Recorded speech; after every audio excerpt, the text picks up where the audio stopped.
Mari berdoa. Kami menyerahkan kepikiran kami, tubuh kami, hidup kami ke dalam tangan Tuhan di saat kami mempelajari firman-Mu. Tolonglah kami ya Tuhan, siapkan hati dan kepikiran kami. Berbicaralah ya Tuhan, kami siap mendengar. Dalam nama Yesus hamba-Mu berdoa. Amin. Selamat hari Sabat, Bapak Ibu Saudara sekalian, di mana saja Anda berada.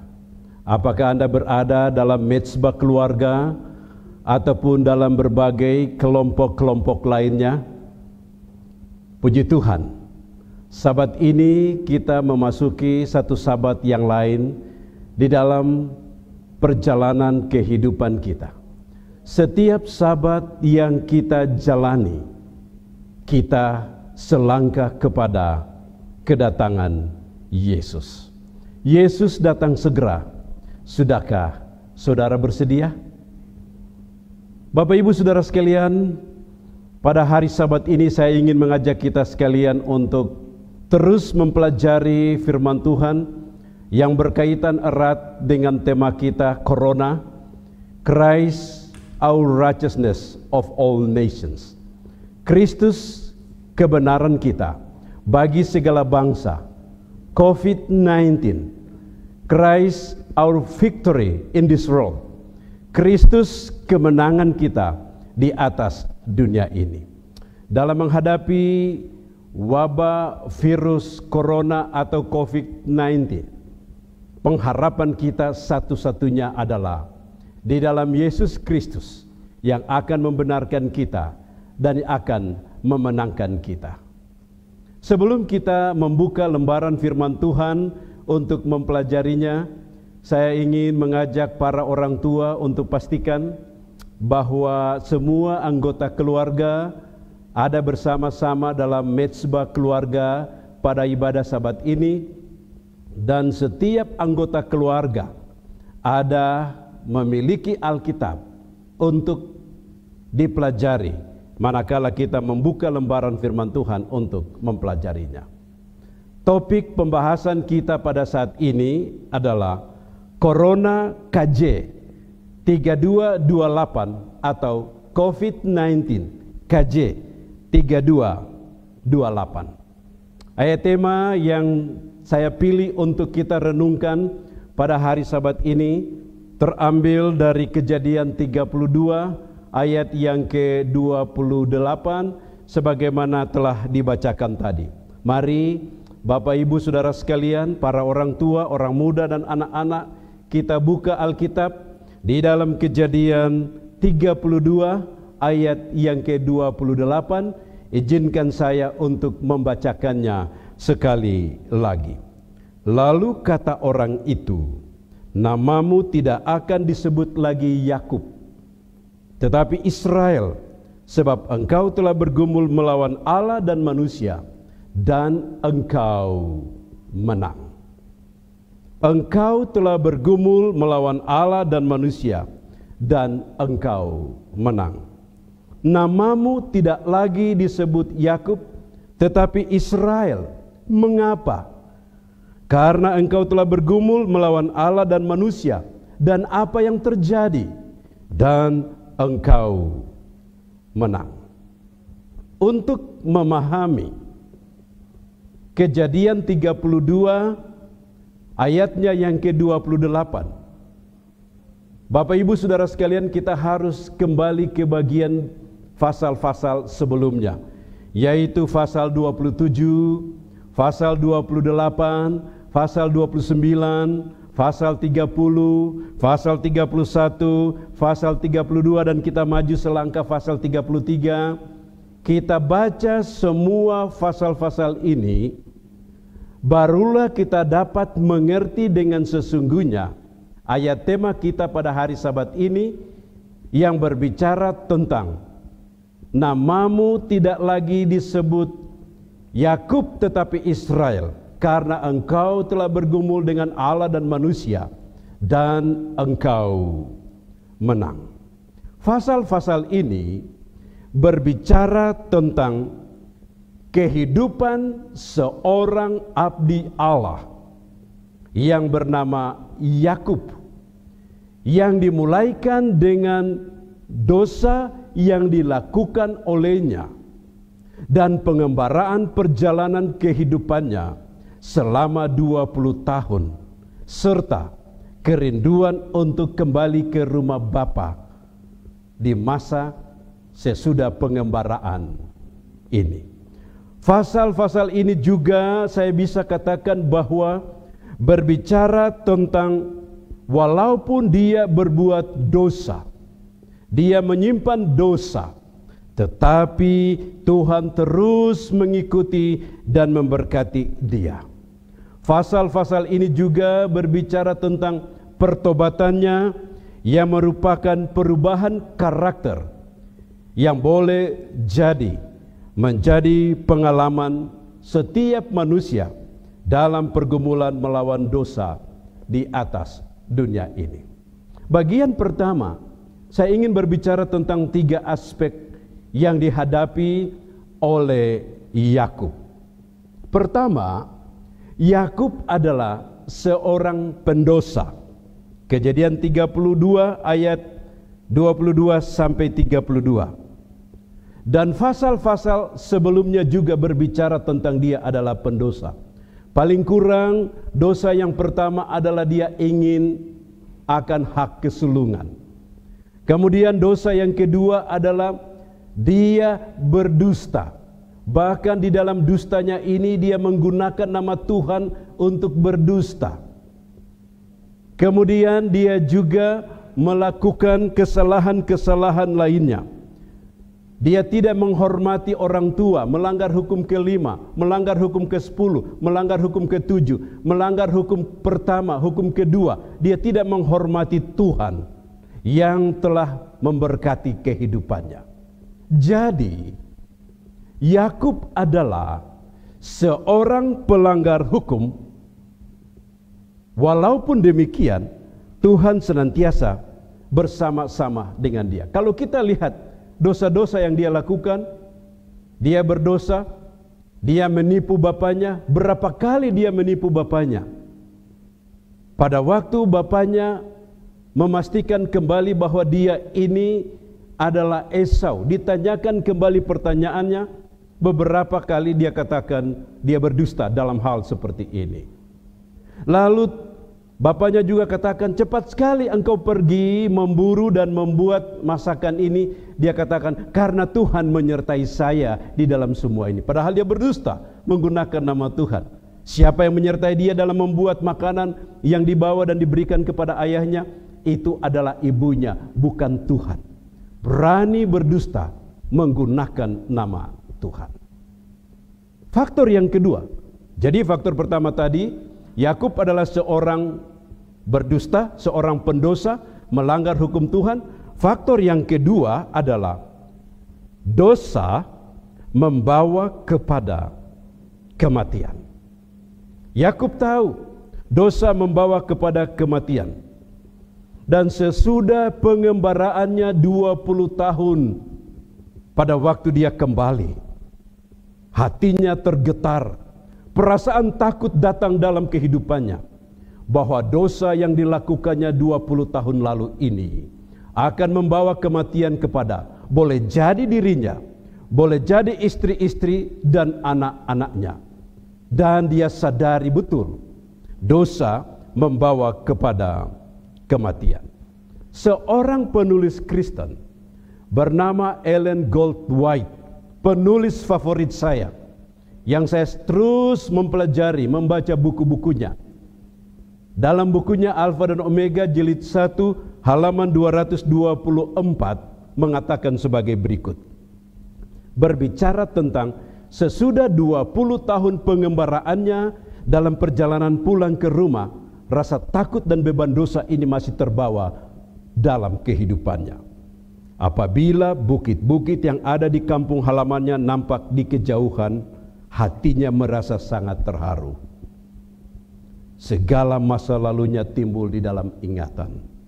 Ia tahu bahwa masa pembuangannya yang lama akibat dari dosanya. Sudah 20 tahun dalam perjalanan pulang ke rumah, dari jauh kelihatan kampung halamannya, tapi dosa ini membatasi dia. Apakah dia dapat menginjakkan kaki di kampung halamannya atau tidak? Akibat dari dosa yang dilakukan olehnya, dan dia tahu dengan pasti dosa membawa kepada kematian. Faktor yang ketiga,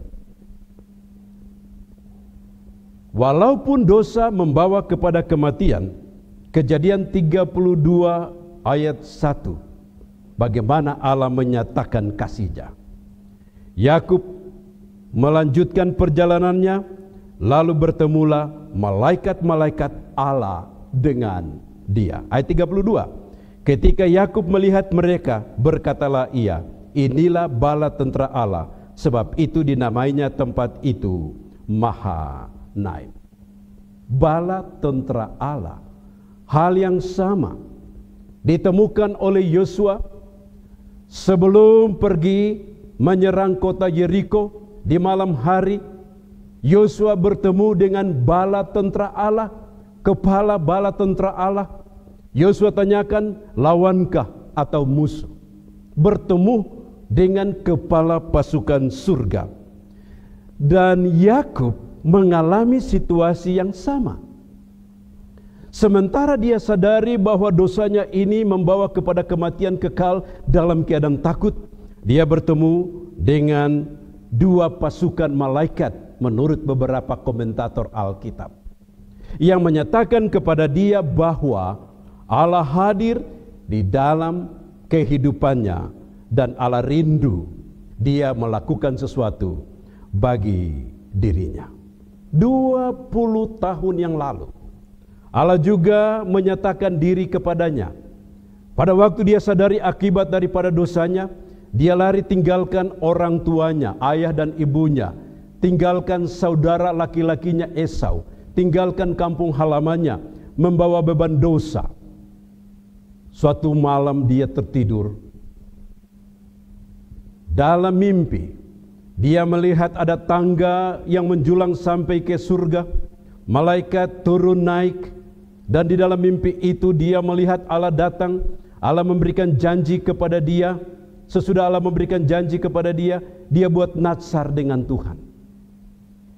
Yang sesungguhnya Allah menyatakan diri kepada dia adalah supaya dia sadari dosa dan dia minta pengampunan dari Allah. Tetapi dia tidak lakukan hal itu. Yang dia buat adalah dia buat natsar dengan Tuhan. Dalam Keluaran 28 ayat 10 sampai 22, ayat 20 sampai 22, dia buat natsar dengan Tuhan dan dia katakan, Tuhan, apabila Engkau memberkati aku dengan memberikan roti makananku dan pakaian bagi tubuhku dan menjaga aku di sepanjang perjalanan ini, maka ini perjanjiannya, natsarnya dengan Tuhan. Aku akan menjadikan Engkau sebagai Allahku. Dan aku akan memberikan kepadamu 1/10 dari pendapatanku. Dia buat natsar dengan Tuhan, jadikan Tuhan sebagai Allah dan memberikan 1/10 kepada Allah sebagai milik Tuhan. Bukan itu yang Tuhan butuhkan saat itu. Yang Tuhan butuhkan saat itu adalah dia datang kepada Tuhan dan minta pengampunan atas dosa-dosa yang telah dilakukan olehnya. Tetapi Yakub membuat hal yang lain. 20 tahun kemudian dalam perjalanan pulang, kalau tadi perjalanan meninggalkan orang tua, dia lari pada sore hari, sekarang dalam perjalanan pulang menjelang malam hari, Tuhan nyatakan diri kepadanya. Dia akui Tuhan. Dia sebut nama tempat itu Mahanaim. Katakan bahwa Tuhan ada di sana. Tetapi dia tidak buat pertobatan, pengakuan atas dosanya. Dia tidak menyatakan bahwa dia berbuat dosa Dan dia harus meminta pengampunan dari Tuhan? Tidak. Dia akui Tuhan, tetapi pengampunan itu dia tidak minta dari Tuhan. Yakub takut akibat dosa terhadap manusia, dia tidak takut akibat dosa terhadap Tuhan. Yusuf takut akibat dosa terhadap Tuhan. Yusuf katakan, dapatkah aku membuat dosa yang besar ini terhadap Tuhan? Bapak Ibu Saudara sekalian, pengalaman daripada Yakub bisa saja menjadi pengalaman kita. Sebagai manusia yang hidup dalam dunia yang penuh dengan dosa, dengan kecenderungan berbuat dosa, masih ada dosa-dosa kesayangan yang kita simpan, yang seringkali Tuhan menyatakan dirinya kepada kita supaya kita minta pengampunan. Tapi seperti Yakub, kita punya cara-cara lain di dalam menghadapi situasi seperti ini. Kita hanya takut akibat bila orang tahu dosa kita, tetapi kita tidak takut akibat Tuhan Maha Tahu yang mengetahui dosa kita. Kita harus menggunakan prinsip Yusuf, takut kepada Tuhan atas dosa yang dilakukan. Yakub takut akibat dari manusia. Kemudian dari tiga aspek tadi, maka Yakub datang kepada strategi untuk mengatasi akibat daripada dosanya ini. Saya bisa katakan Yakub membuat strategi untuk penyucian diri. Apa yang dia buat? Mari Bapak Ibu Saudara sekalian, kita buka Alkitab Kejadian 32 mulai dari ayat 3 sampai ayat yang ke-6. Kita lihat strategi pertama Yakub di dalam menghadapi masalah akibat daripada dosa ini. Sesudah itu Yakub menyuruh utusannya berjalan lebih dahulu mendapatkan Esau, kakaknya, ke tanah Seir, daerah Edom. Ayat yang keempat, ia memerintahkan kepada mereka, beginilah kamu katakan kepada tuanku, kepada Esau, beginilah kata hambamu Yakub, aku telah tinggal pada Laban sebagai orang asing dan diam di situ selama ini. Strategi pertama adalah kirim utusan, mohon pengasihan. Dan mohon pengasihan ini didasarkan pada dua hal. Yang pertama adalah kasihanilah saudaramu ini. Saudaramu ini sudah 20 tahun menjadi orang asing. Menjadi orang asing di tempat asing. Menjadi perantau di tempat bukan tanah kelahirannya. Kasihanilah saudaramu ini. Alasan kedua dalam mengirim utusan dan mohon pengasihan, ayatnya yang ke-5. Aku telah mempunyai lembu, sapi, keledai, dan kambing domba, budak laki-laki dan perempuan, dan aku menyuruh memberitahukan hal ini kepada tuanku, supaya aku dapat kasihmu. Kasihan saya ini orang asing, pindah dari satu tempat ke tempat yang lain. Dengan kata lain, saya ini tidak punya ikatan keluarga dengan siapa-siapa. Ikatan keluarga yang saya miliki cuma kau. Tolong terima saya dan jangan buat jahat terhadap saya. Kemudian mohon pengasihan yang kedua ini, dia katakan bahwa saya ini punya keledai, saya ini punya lembu, saya ini punya sapi, artinya saya punya harta. Saudaraku Esau, saya orang asing, tapi saya punya harta. Saya tidak datang kembali seperti waktu lalu mencuri hak kesulungan. Tetapi saya juga tidak datang untuk mencuri harta-hartamu. Saya juga punya harta. Kalau kau mau, saya berikan hartamu. Strategi pertama, utusan dan mohon pengasihan tidak dapat menutupi kesalahan dan dosanya. Kirim utusan, kasihanilah aku orang asing. Kalau orang asing datang, harus diterima, dilayani dengan baik. Aku juga datang, aku punya harta benda. Aku tidak datang untuk mencuri hak kesulunganmu. Aku datang, aku punya harta benda. Kalau kau minta, aku berikan kepadamu. Sesudah itu, utusan pergi. Dan pada waktu utusan ini kembali, membawa berita yang lain. Dia menanti dan dia dapat berita. Dalam ayat yang ke-6 dan ayat yang ke-7. Kemudian pulanglah para utusan itu kepada Yakub dan berkata, kami telah sampai kepada kakakmu, kepada Esau, dan ia pun sedang di jalan menemui engkau, diiringi oleh 400 orang. 400 orang? Saya kirim utusan sedikit, sekarang datang 400 orang, ayat 7. Lalu sangat takutlah Yakub dan merasa sesak hati. Ayat selanjutnya. Maka dibaginyalah orang-orangnya yang bersama-sama dengan dia, kambing dombanya, lembu sapi, dan untanya menjadi 2 pasukan. Strategi pertama dijawab oleh kakaknya dengan datang membawa 400 pasukan, membuat Yakub takut dan gentar, membuat hatinya merasa sesak, seakan-akan dia tidak dapat bernapas. Ketakutannya ini beberapa komentator Alkitab mengatakan bahwa dia merasa tidak memiliki tulang untuk menopang dia berdiri, dan tulang-tulangnya ini patah, hancur, tidak dapat menopang dia untuk melakukan sesuatu. Ketakutan yang sungguh luar biasa. Jawaban strategi pertama tidak memberikan kepuasan dan jalan keluar, tetapi memberikan ketakutan yang sungguh luar biasa. Bapak Ibu Saudara sekalian, di dalam menghadapi dosa kesayangan, meminta permohonan kepada orang yang kita berbuat salah, meminta permohonan pengasihan kepada orang-orang lain tidak dapat menjawab akan masalah itu. Hal itu perlu, tetapi itu bukan hal yang utama.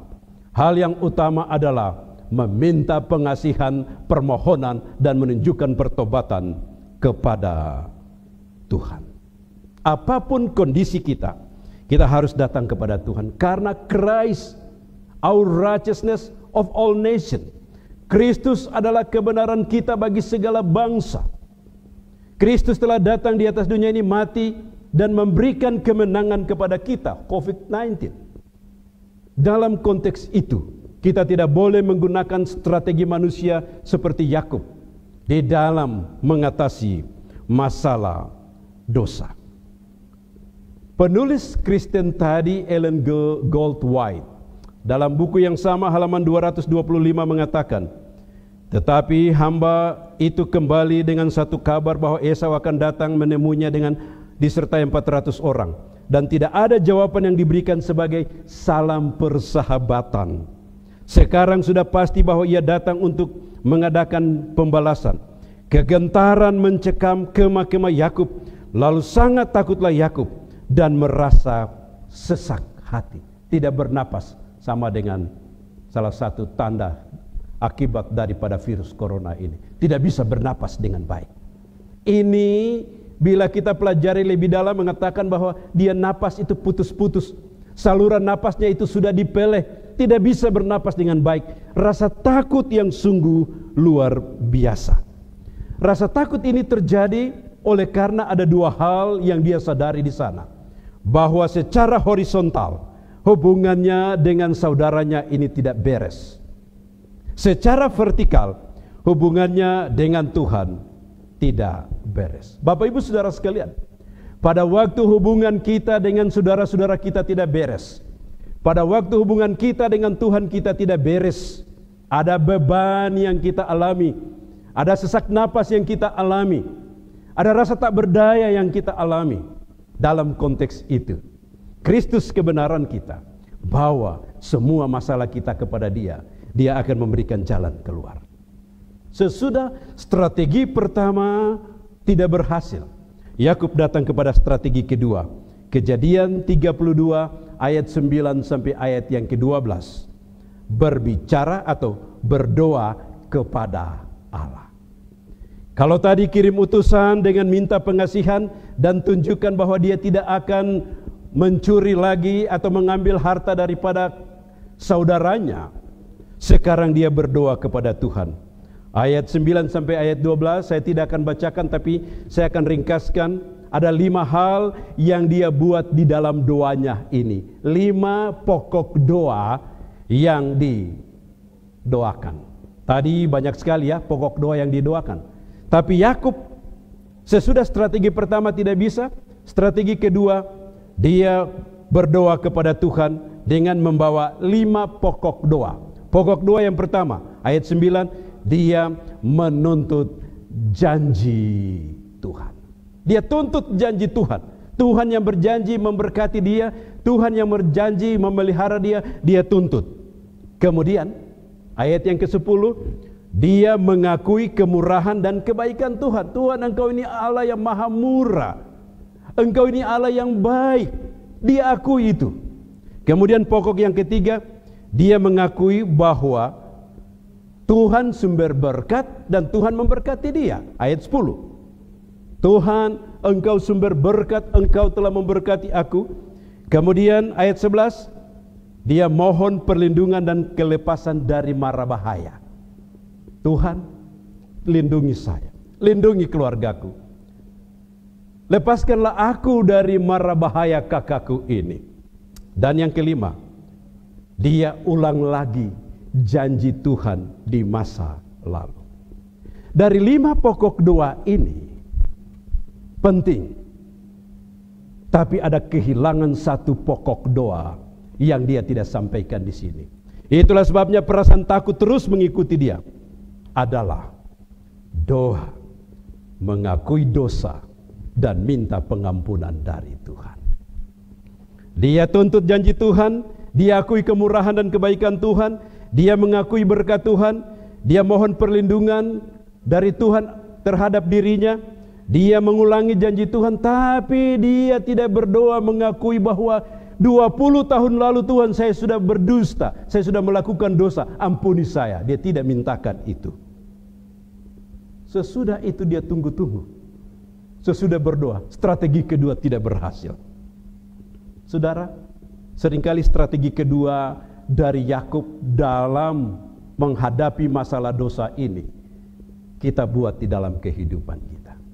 Pada waktu kita berbuat dosa, yang sesungguhnya kita harus lakukan dalam doa kita adalah doa untuk memintakan pengampunan dari Tuhan. Doa pengakuan atas dosa kita. Kita tuntut janji-janji Tuhan lain. Doa kita general, bukan spesifik. Doa kita tidak langsung pada inti permasalahan kehidupan kita. Kita tuntut janji Tuhan, kita mengakui kemurahan, kita mengakui kebaikan, kita mengakui kasih, kita mengakui berkat, kita mengakui kebersamaan Tuhan. Tapi kita lupa pokok kehidupan kita adalah doa kita. Kalau hati kita ini adalah sebuah kompartemen di mana kita isi semua, dia isi kebaikan Tuhan, dia isi kasih Tuhan, dia isi kemurahan Tuhan, dia isi semua. Tapi di satu sisi dia masih isi dosa. Yang harus dia keluarkan itu dan minta pertobatan dari Tuhan.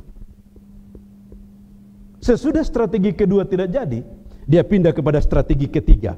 Kejadian 32 ayat 13 sampai ayat yang ke-21. Saya cuma mau baca beberapa ayat. Ayat 20. Sebab pikir Yakub, baiklah aku mendamaikan hatinya dengan persembahan yang diantarnya lebih dulu, kemudian barulah aku akan melihat mukanya, mungkin ia akan menerima aku dengan baik. Strategi ketiga, memberikan persembahan. Saya berikan persembahan kepada dia. Persembahan pergi lebih dulu. Persembahan akan melunakkan hatinya.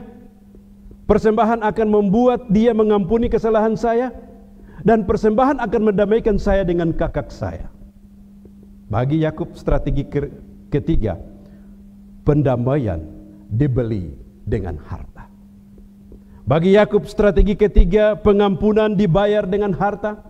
Bagi Yakub strategi ketiga, dosa ditutupi dengan memberikan persembahan dan mengembalikan perpuluhan.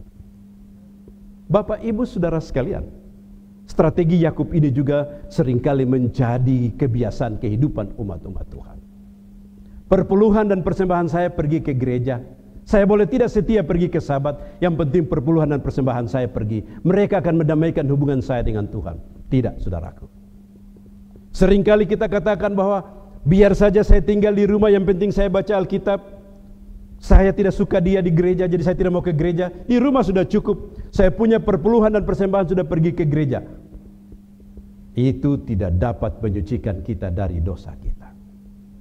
Seberapa besar perpuluhan dan persembahan, seberapa besar mengembalikan perpuluhan, seberapa besar persembahan yang Anda buat untuk Tuhan, seberapa besar kontribusimu dalam pekerjaan Tuhan, seberapa banyak Anda membaca Alkitab.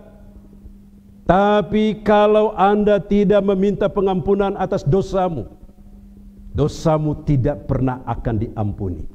Persembahan tidak dapat mengampuni dosa kita. Belajar Alkitab tidak dapat mengampuni dosa kita. Melakukan pekerjaan Tuhan tidak dapat mengampuni dosa kita. Pengampunan dosa kita adalah pengakuan kepada Tuhan dan meminta penyucian dari Tuhan. Strategi ketiga tidak jadi. Perasaan takut itu terus datang di dalam kehidupannya. Sekarang dia sadari strategi manusia. Kirim utusan, bicara tentang keadaan tidak bisa. Dia rasa strategi kedua, berdoa kepada Tuhan, akui Tuhan ini atas semua berkat, tidak mempan. Strategi ketiga, kirim persembahan, tidak mempan. Dia datang kepada strategi yang terakhir. Strategi yang keempat adalah bergumul dengan Tuhan. Bergumul dengan Tuhan. Kejadian 32 ayat 22 sampai 32. Yang dia mulaikan, dia mulaikan dengan doa pergumulan. Doa pergumulannya kepada Tuhan. Dalam buku Alfa dan Omega jilid 1 halaman 226, penulis yang bernama Ellen Goldwhite menuliskan dalam inspirasi Allah sebagai berikut. Yakub berada di sungai Yabok sendirian. Ia telah bertekad untuk menggunakan malam itu dalam doa, dan ia ingin untuk menyendiri bersama Allah supaya Allah dapat melembutkan hati Esau. Karena di dalam Allah terdapat satu-satunya pengharapan Yakub. Di dalam Allah terdapat satu-satunya pengharapan Yakub. Kemudian selanjutnya, yang paling menggetirkan dari semuanya itu adalah pikirannya bahwa dosanya sendirilah yang telah mendatangkan bahaya terhadap orang-orang yang tak bersalah itu. Dengan tangis dan air mata ia berdoa meminta pengampunan dari Allah. Strategi ketiga, keempat, bergumul dengan Tuhan, yang dia mulaikan dengan doa pergumulan. Dia mulaikan dengan doa pergumulan itu. Yang pertama, doa itu harus dijalankan dengan bergumul seorang diri. Kedua, bukan hanya bergumul seorang diri, tapi doa itu dijalankan dengan menentukan tempat khusus. Yang ketiga, tekad untuk menggunakan malam itu berdoa kepada Tuhan. Yang keempat, tekad untuk bersama dengan Tuhan, tidak diganggu oleh siapa, istri, anak-anak, hamba-hambanya. Yang keempat, dijalani dengan tangis dan air mata. Yang kelima, menyadari pahit dan kejamnya dosa ini. Yang keenam, menyadari akibat dari dosa bagi keluarganya. Sekarang dia mendapatkan jalan keluar. Strategi yang ketiga, bergumul dengan Tuhan. Dia kirim keluarga bersama dengan rombongan menyeberang. Dia tinggal seorang diri. Dia pilih tempat khusus. Dia punya tekad, satu malam ini apa saja yang terjadi, saya mau bergumul dengan Tuhan. Dan cuma saya dengan Tuhan. Tidak ada istri saya dengan Tuhan, ataupun hamba-hamba saya lainnya dengan Tuhan, tetapi saya sendiri dengan Tuhan. Dan di dalam doa pengakuan ini, dia menangis. Dia menyatakan tidak berdaya. Kemudian di dalam doa itu dia rasakan betapa pahitnya dosa, betapa pahitnya akibat dari dosa yang akan kena kepada keluarganya. Doa pergumulan atas dosa harus sendiri. dalam pandangan Yakub harus menentukan tempat khusus, harus digunakan satu malam dalam doa, harus bersama-sama dengan Tuhan dalam pertobatan yang dinyatakan melalui menangis dengan lindangan air mata, menyadari pahitnya dosa ini, menyadari akibat yang akan terjadi di dalam kehidupan keluarga. Doa pergumulan. Kemudian di dalam pergumulan dengan Tuhan atas dosa ini, langkah pertama doa pergumulan, langkah yang kedua adalah pergumulan dosa dijalani seorang diri. Orang lain bisa berdoa bagi kita, dan Roh Kudus bekerja dalam diri kita untuk menyadari hal itu. Tetapi di dalam pengakuan dosa, kita sendiri harus mengaku kepada Tuhan. Kejadian 32 ayat 24. Lalu tinggallah Yakub seorang diri, dan seorang laki-laki bergulat dengan dia sampai fajar menyingsing. Seorang diri. Pergumulan dosa dijalani seorang diri. Kita boleh memintakan orang lain untuk berdoa bagi kita supaya Allah Roh Kudus bekerja dan kita mendapatkan kekuatan untuk minta pengampunan. Tapi permohonan pengampunan atas dosa harus dinyatakan sendiri, pribadi sendiri kepada Tuhan, dan itu dilakukan seorang diri. Penulis Kristen tadi, saya kutip terus ya, penulis Kristen Ellen Goldwhite dalam buku yang sama, beberapa halaman saya kutip ya, Alfa dan Omega jilid 1 halaman 226, katakan, sekarang mereka telah tiba di sungai Yabok, dan bila malam datang, Yakub menyuruh keluarganya menyeberang sungai itu, sementara ia sendiri tinggal di belakang. Ia telah bertekad untuk menggunakan malam itu dalam doa, dan ia ingin menyendiri bersama Tuhan. Selanjutnya dituliskan sebagai berikut tentang tempat di mana Yakub pilih untuk bergumul dengan Tuhan.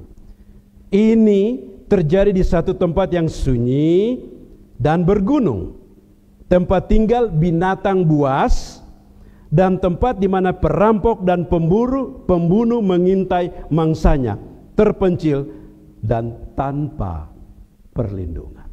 Yakub tahu tempat di mana dia akan bergumul dengan Tuhan itu adalah tempat yang binatang buas kapan saja dapat menyerang mangsanya, termasuk manusia. Yakub tahu tempat di mana dia bergumul dengan Tuhan ini adalah tempat di mana para perampok, penyamun akan menyerang orang yang dirampok ataupun orang yang dibunuh. Dia tahu tempat ini membahayakan, dia tahu tempat ini terpencil, tidak ada pertolongan.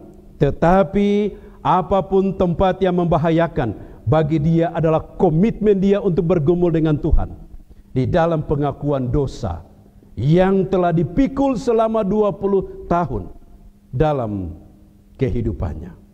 Selanjutnya halaman 227, izinkan saya baca terus kutipan ini. Dengan hati yang hancur dan penuh pertobatan, ia bergantung kepada malaikat itu. Siapa malaikat? Orang yang dia bergumul dengan dia pada malam hari itu.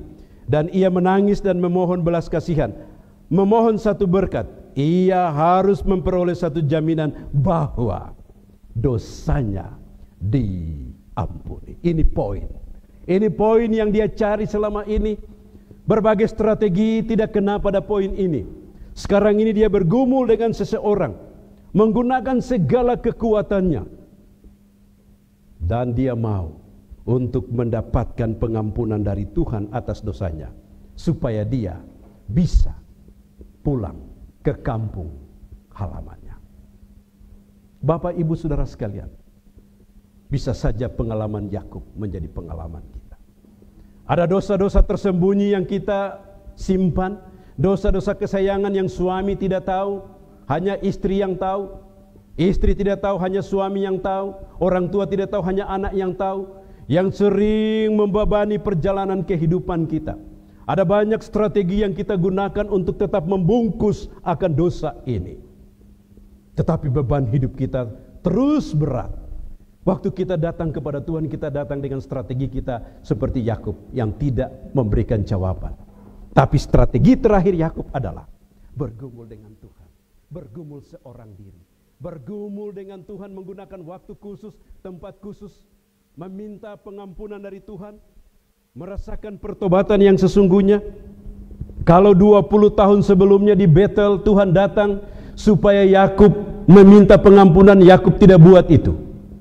Tapi sekarang ini 20 tahun kemudian, seorang pengembara miskin yang telah menjadi pengembara kaya bergumul di sungai Yabok bersama dengan seorang yang memiliki kekuatan besar. Di sana dia merasakan akibat daripada dosanya ini. Dosa telah diampuni. Dia mendapatkan ketenangan dan kedamaian. Yang ketiga, dalam pergumulan untuk dosa ini. Yang ketiga, pergumulan dosa harus menuntut janji-janji dan rahmat Tuhan. Tadi dia pilih tempat sendiri. Dia gunakan waktu khusus itu dengan Tuhan. Dia mengakui dosa-dosanya. Dia tuntut rahmat Tuhan. Dia minta pengampunan. Dia dapatkan pertobatan. Tapi pergumulan itu terus berlangsung. Bagian yang ketiga katakan bahwa pergumulan dosa harus menuntut janji dan rahmat Tuhan. Saya baca terus tulisan dari penulis Kristen tadi dalam buku yang sama, pindah halaman ke 227. Sementara Yakub bertarung membela hidupnya, perasaan bersalah, dosa mencekam jiwanya, dosanya muncul di hadapannya dan menutup dia dari pandangan Tuhan. Ya, saudara lihat, dia bergumul untuk dosanya, supaya dosanya ini diampuni, angkat dari beban pikirannya. Tapi dosa ini tutup pikirannya, supaya dia tidak melihat kepada Tuhan. Tapi dalam kondisi seperti itu, selanjutnya dikatakan, tetapi dalam kepicikan itu ia mengingat janji Allah, dan segenap hatinya terangkat dalam permohonan akan rahmat Allah. Saudaraku, jalan keluar Allah yang terbaik. Apapun dosa menutupi dirinya dalam pergumulan yang hebat itu, tapi masih ada pekerjaan Roh Kudus untuk mengingat janji Allah, mengingat rahmat Allah, yang membuat dia pada saat itu dia menuntut rahmat Allah, sesuatu yang tidak layak manusia peroleh. Allah berikan kelayakan untuk mendapatkannya. Allah menunjukkan rahmatnya dengan kasih karunia kepadanya. Dia tuntut janji dan rahmat Allah. Bapak Ibu Saudara sekalian, demikian pula kita. Di saat kita bergumul dengan dosa kita, kita meminta pengampunan dari Tuhan. Di saat kita merasa bahwa setan terus mengingatkan di dalam pikiran kita dosa-dosa kita, sehingga pengampunan dari Tuhan itu terabaikan. Ingat janji Allah, ingat rahmat Allah.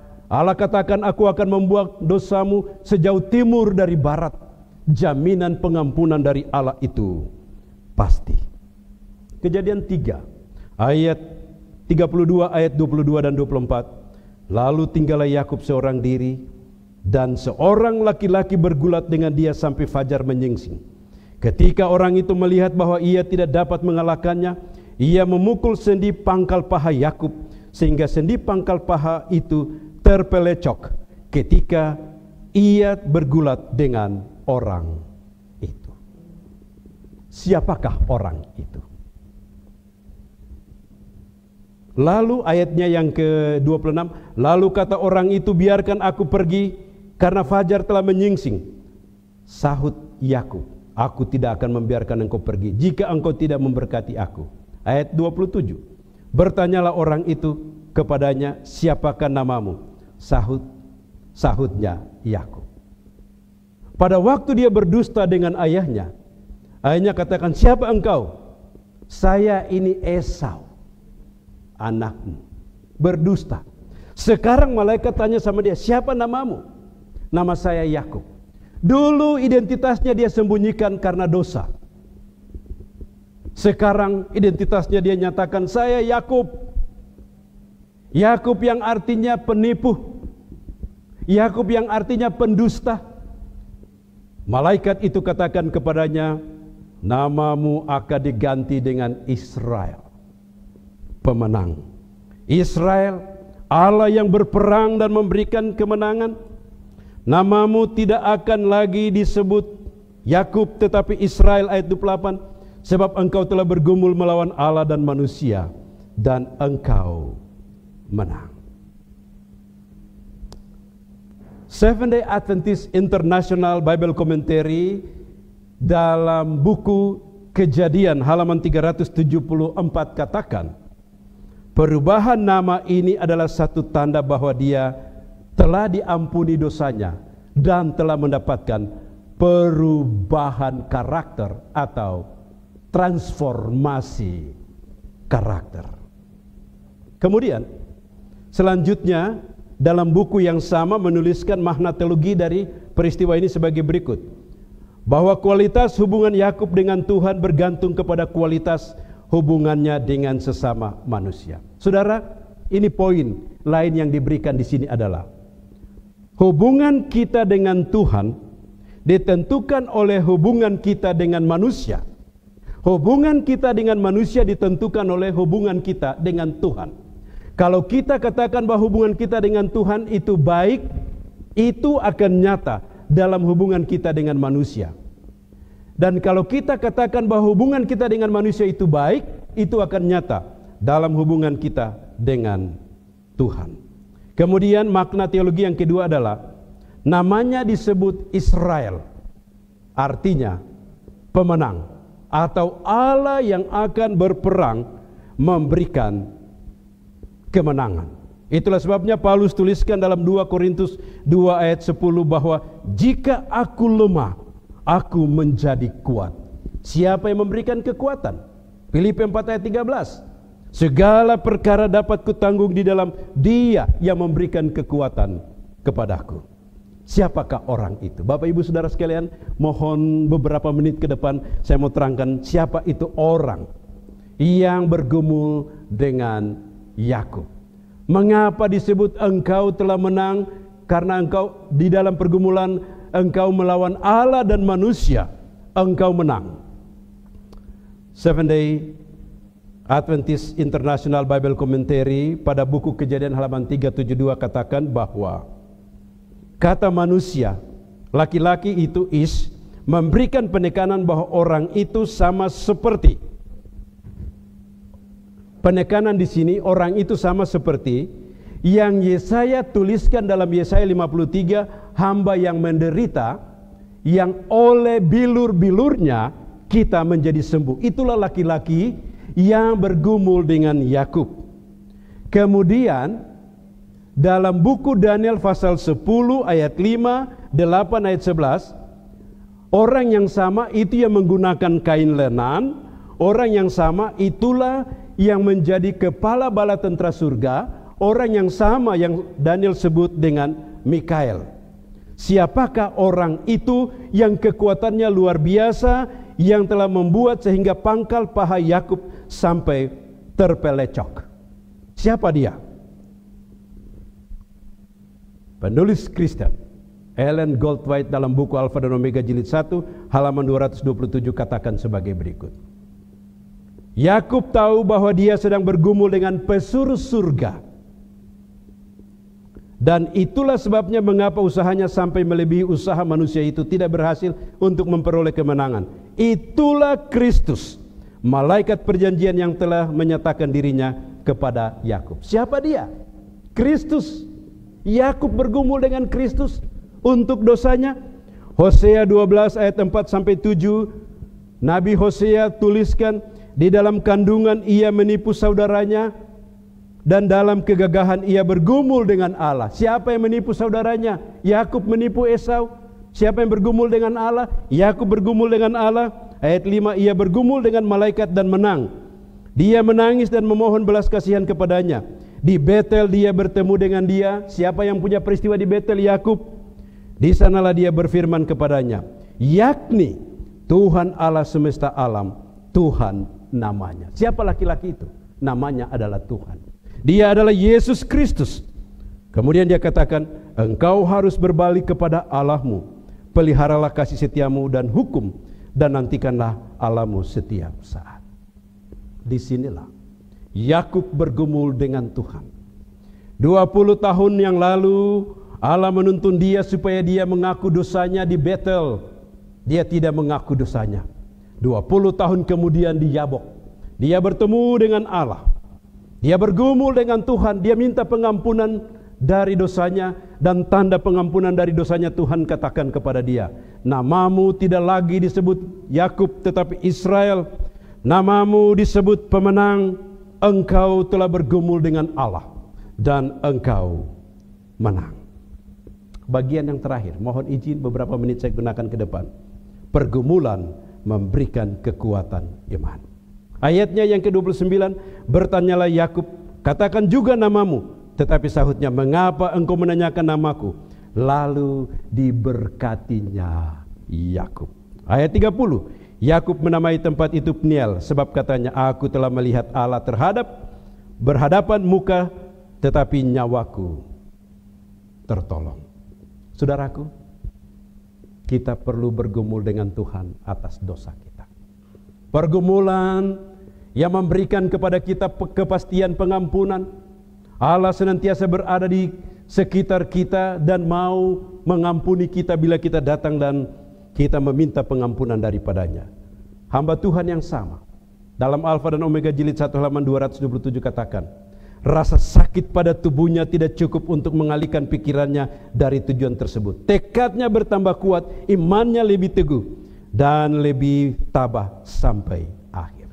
Pergumulan dalam dosa memberikan kekuatan iman bagi kita. Kejadian 32 ayat 28. Lalu kata orang itu, namamu tidak akan disebut lagi Yakub tetapi Israel, sebab engkau telah bergumul dengan Allah dan manusia, dan engkau menang. Perubahan karakter dari seorang pendosa menjadi seorang yang dikasihi oleh Tuhan. Perubahan karakter. Seventh Day Adventist Bible Commentary jilid 1, Kejadian 32 ayat 27 dan 28 di sana dituliskan sebagai berikut. Pergumulan yang dialami Yakub sehingga menang dan terjadi perubahan nama menyatakan kepadanya dan keturunannya transformasi karakter. Dari seorang penipu kepada pemenang. Untuk seterusnya, transformasi karakter merupakan tugas penting umat Allah untuk disiapkan bagi kerajaan Allah. Bapak Ibu Saudara sekalian, pengalaman Yakub adalah pengalaman kita semua. Pada waktu kita menerima Yesus sebagai juru selamat pribadi, kita dekat dengan Dia, dekat dengan perjalanan menuju ke rumah Bapa. Tapi dosa membawa kita jauh dalam pengembaraan yang panjang. Pada waktu kita akan pulang ke rumah, di mana tanda-tanda zaman menyatakan bahwa kedatangan Yesus tidak lama lagi. Transformasi karakter itu penting di dalam kehidupan kita. Kalau ada dosa-dosa kesayangan, kita harus mengakui kepada Tuhan. Kita letakkan di kaki salib Yesus. Yesus telah datang mengangkat beban dosa kita. Transformasi karakter itu penting bagi kita. Dan di dalam pergumulan kita menghadapi transformasi karakter ini, Allah akan katakan kepada masing-masing kita, namamu tidak lagi disebut Ferry Kasenda, tetapi Ferry pemenang, oleh karena engkau telah bergumul dengan Allah dan engkau menang. Namamu tidak lagi disebut Karolinda Kumaat, tetapi Karolinda pemenang, oleh karena engkau telah bergumul dengan Allah dan manusia dan engkau menang.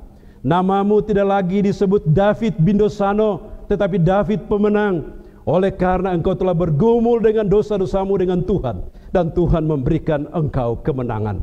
Namamu tidak lagi disebut Agus Inerai, tetapi Agus pemenang, oleh karena engkau telah bergumul dengan Allah dan memperoleh kemenangan.